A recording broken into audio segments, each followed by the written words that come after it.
আসসালামু আলাইকুম বন্ধুরা, সবাই কেমন আছেন? আলহামদুলিল্লাহ আমি ভালো আছি আপনাদের দোয়ায়।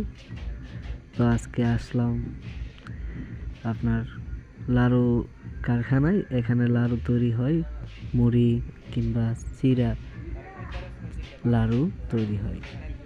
তো দেখেন কিভাবে তৈরি হয়। এটা হলো আপনার একটা কড়াই, আর কড়াইয়ের ভিতরে প্রথমে গুড় দেওয়া হয়, গুড়টা জাল হয়, জাল দেওয়ার পর এখানে মুড়ি দেওয়া হয় ওই কড়াইয়ের ভিতরে।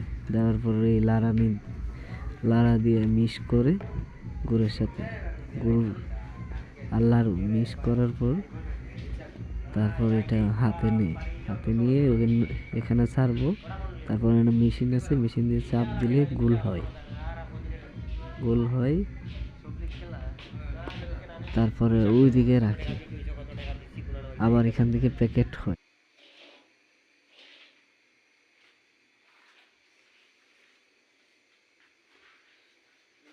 মুরব্বি মুরব্বি